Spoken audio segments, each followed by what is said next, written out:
Okay, welcome everybody. This is CP Plus 2019 at Yokohama Pacifico.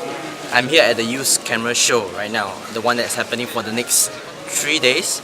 Starts from the 28th of February and it ends on the 3rd of March. So I'm going to take you around to look at what is in stock for all the, buyers out there. Just know that there's a huge ass deal right at the back here for all the accessories.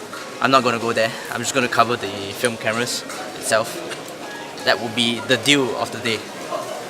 So if you're wondering, where should we start if we are going to go on the purchase, right? Just note that it's all buyers, right? One thing to take note.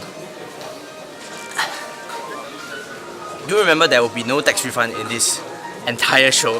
So if you want the tax refund, you gotta make it for ICS, Matsuya, Ginza. The one there in the shopping mall does have tax refund, but not this show. So if you come here with the expectation, I'm so sorry, no tax refund.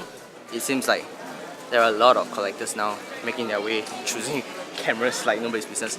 I just saw that guy whip out an M6 just behind there.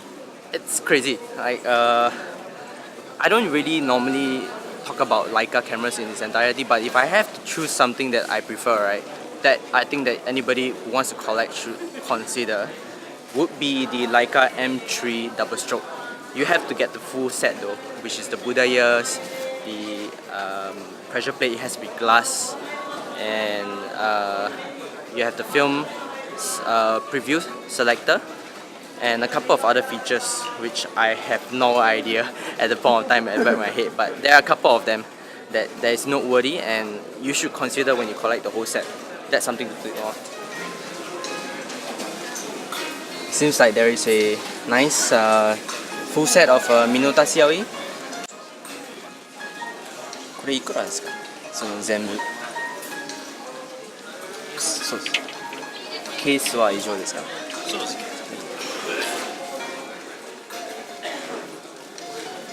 So, いいですか? So, if you look down here, what I'm taking a look right now is it's a quite special set because this is the complete set of all the accessories that you need for the Minolta CLE. I want to do more on this one day, took a review of this, but then you have it like, filters, attachment, lenses. I think that's about 3 lenses I see in there with the Minolta CLE flash. This is これカラーの本物ですか？はい。This is オリジナルの。そうです、オリジナルのものです。何革？ヘビ革ですね。ヘビ革。ヘビ革。Snake skin literally. That's what he said. We have a snake skin Minolta CLE here. Pretty fancy. Nice to the soft to the touch. And I'm gonna get him to show me a little bit on the display. Okay, Minolta F2 Roku, complete with snake skin, and it's very mint. It's like minty as it gets. Fantastic, the condition and everything. If you're in the look for something like that, do check it out here if you ever come by. And I know this kind of sets do come by, but it's quite rare. You don't really see it that often in the complete box. I must say, whoever will be the next purchaser of this will be really very happy to keep it as a family heirloom. Although I would say that the circuitry might not last forever, still a good consideration to think about. There is a 28 f2.8 and a 90 f4 lens right at the back here. So do check it out. This pretty much is what it is for a complete set, Trinity setup and everything. You have to look out for the flash as well. So because the flash apparently is pretty hard to come by as it stands, even by itself. Usually you don't find this together the set. You just get one of each and it's missing here and there. This is the original lens hood. Yes, this is the original lens hood for the 28 f2.8 lens. It's amazing. Then the rest are rubber hoods, attachments. The one like this. It's insane. Because this is so mint, I don't want to touch so much of it. There's even the tripod here. and there's even the remote trigger. Yeah, it's just right here, sitting right here. They have a lot of rare cameras here. They have a lot of complete set products. If you're looking to collect one whole set, do come here and make a purchase. So, as you all know, I do like recommendations of cameras once in a while, and I try to always recommend people to always look at the budget before buying any cameras. But in this case, if you are a collector yourself, do note that there are certain cameras that I feel like they are worth buying, and there are certain cameras that you should consider it as an investment for a long-term collection, and you probably should not touch it. But what the heck, we are always supposed to use our cameras, right? And film isn't going to last forever, but do always keep a mental note when you're always purchasing cameras. Make sure you use them, otherwise you'll be sitting at the corner of your house collecting fungus and mold, and then that's it, kaput, value drop by like 1000%. That's crazy. Let's not make that happen, shall we? I mean, looking at all the gears that I've seen so far here, right? I think one of the things that I am quite impressed about is the latitude of all the different versions of cameras that one single camera can produce. Like for example, the FM2, the Nikon FM2, they've produced like quite a dozen of different special edition series. There is the year 2000 series, I think there is this year of the dragon or year of the tiger series, and there is also another one called the Lapita. It's an FM2M version, and I have it here in this shop here. It's a Breguet camera limited. すいません。ラピータのカメラ見せてよ。いいですか？ちょっと取材に作ったんです。みんなのおすすめ。Alright, I wouldn't know if this is official or anything, but as far as I'm aware about the current conditions of cameras nowadays, right? If you look at the Nikon FM2 in its entirety of all its range, it's my favorite camera. Of course, I would recommend that to anyone.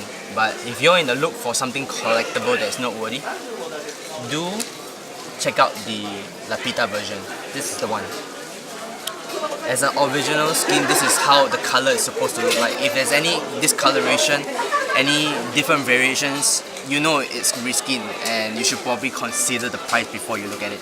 If you look at the red line here, the red paint job here, and the leatherette here, these two are correct in terms of where the position is.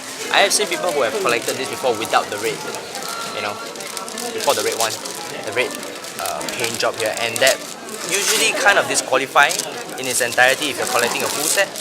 But do note this is the FM2N, which is the new version, not the FM2.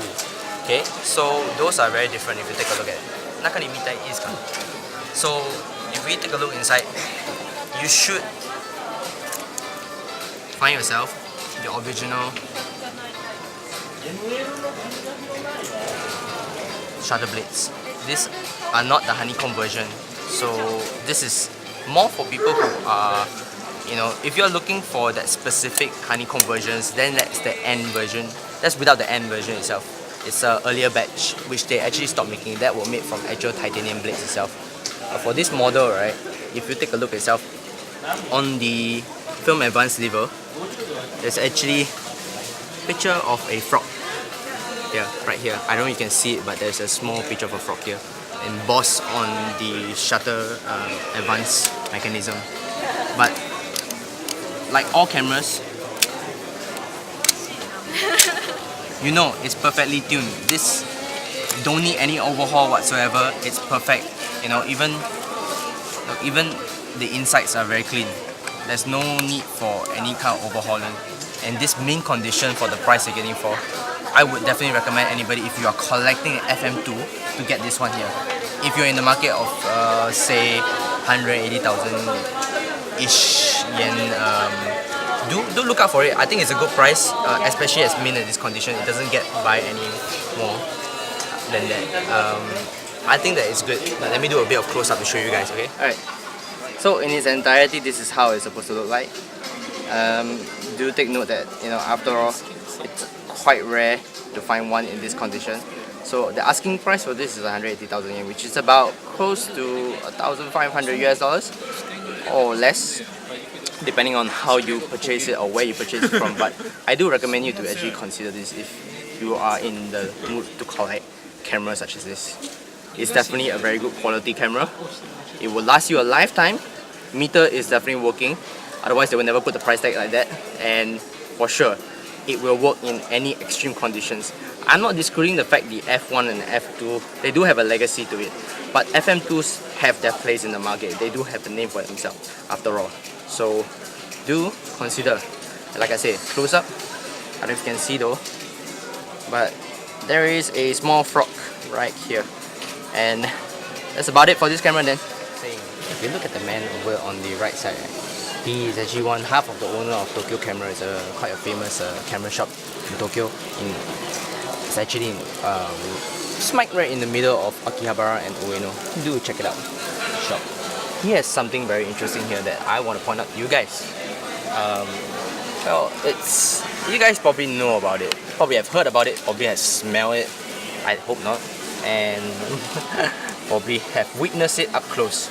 But today, let me bring you to one of my very old friend, the Rollei 35S. This happens to be the S version, which quintessentially is, in this color, is quite rare. I'm saying that I've seen plenty of other ones with definitely better skin tones and better, looking camera with their gold platings and stuff, but I don't know.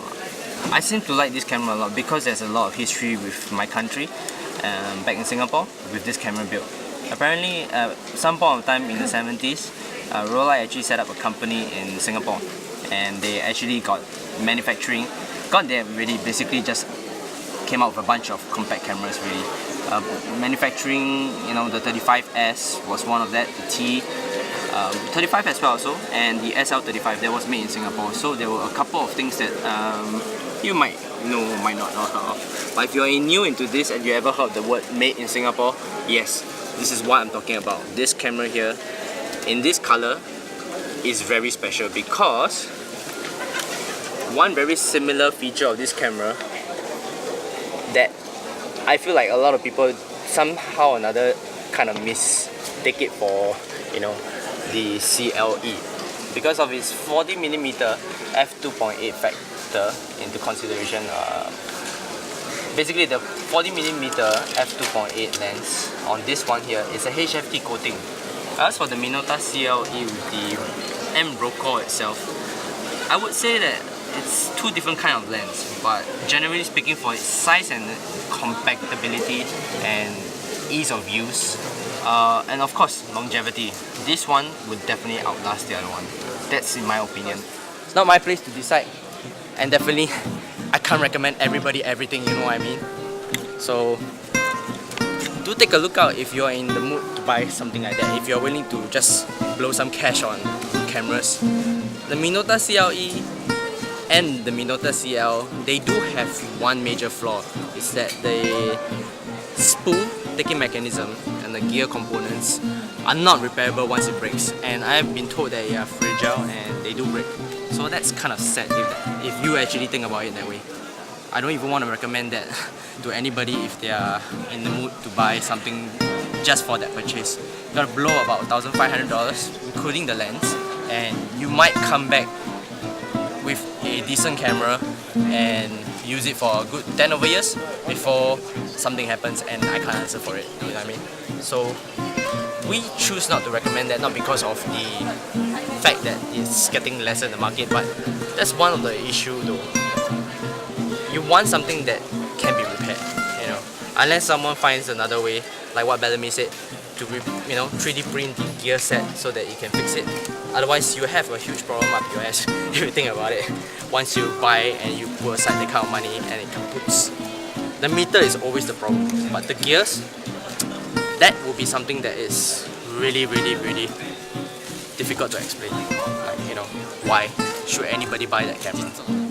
But anyway, I think that for now, right, for all you crazies out there who are always talking about Contax T2s and T3s and shit ton of compacts that are way beyond the price that I would recommend for, but if you are in the mood for it, I'll show you something here. They do have a couple here which is from Lemonsha, You guys should know about that. You've probably heard about the name. Good. Anyway, here I have with me, right, it's quite a handful of compact camera down here from Lemonsha. Lemonsha has a couple of shops. This one is happened to be in Yokohama itself. So they do have quite a number of Contax T2 here. I'll show you guys, right? Alrighty. So if we look here and just feast your eyes on the magnitude of Contax T2s and maybe a T3 behind. That one there is a TVS 3. But the other three here, the prices have not changed. They are still like in the 108 to 82,000 yen range. It's quite normal now. You know, if you spend over $1,000 on any of these cameras, that is roughly how much the rate is going for right now. And I think it's crazy, but people do buy these cameras, literally. So if you want one, it's always available. Just come to Tokyo or look for Bellamy, because he, you know, once in a while he do find something like this and he put it on his site. Do check it out. Or if you really want something like this and you want to get through Bellamy, go check it out.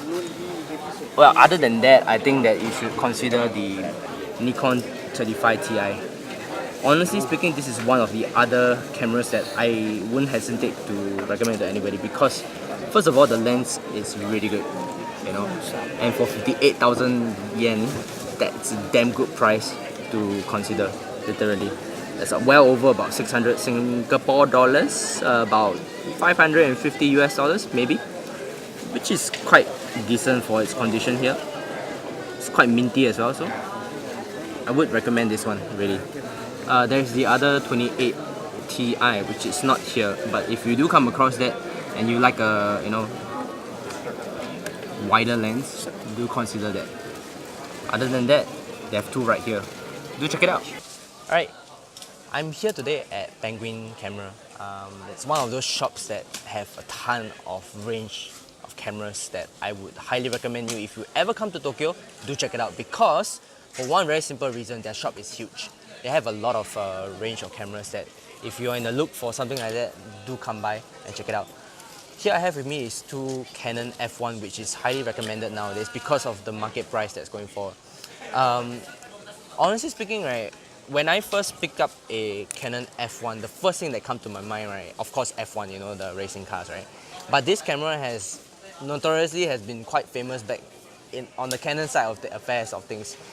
I know I always talk about Nikon FM2s and stuff, but Canon, right, do have their name in this camera because it's really reliable. How often can I take this camera out and use it out in the open? Can it withstand all the elements, you know, the heat and everything? You know, being in Singapore, so, you know, so humid and everything. One of my concerns is, yes, I might run into some situations where it might rain, it might get sweaty, my hands might get sweaty, it might go right all over my camera and everything. But no, I don't think this material will have a problem. But of course, that being said, I want to show you something inside. Remember to press the button here, pop the lever. This is how it looks like on the inside. It's very durable, it's not cloth shutter, it's really, really very strong. So it will take a beating itself for a very long time and you don't have to worry about it. But honestly speaking, it's really very tough for its consideration.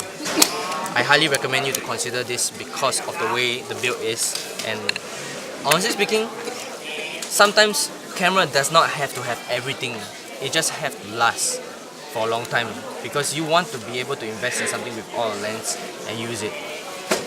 This one uses the really typical PX28 here, which is also the F4L 44. So I know that you guys should be familiar with this because if you play around with the AE1 program, this one is a common battery that you should have. Other thing to take note of is this one here, right, can come off. So don't play with this often. You can't find this. This is really tough to find. I haven't come across this very easy. Only the AE1 program. It's easy to find this one for that camera, not this one. They have two range though. The matte version and the chrome version, but the chrome, as in the, you know, the slightly shinier version of this If you can see the difference. This one here is special because this is Lake Placid 1980s Olympics, which is obviously, you know, if you know Olympics, you should know what I'm talking about. But anyway, these two in itself, right, the price range, you know, are slightly far off by at least $100. So do take note if you're buying any of this. Just know that the value of this and this, right, is only about $100 difference. In terms of recommendation, I highly would recommend two types of lens for you guys. We have here, right, the Nikon F1.4 and F1.2. 50mm, of course, primes, always talk about primes. And here at Penguin Camera, they always have everything that you need. So do check them out, right? The F1.2, F1.4. These two are quintessentially what you would need to get your stuff right.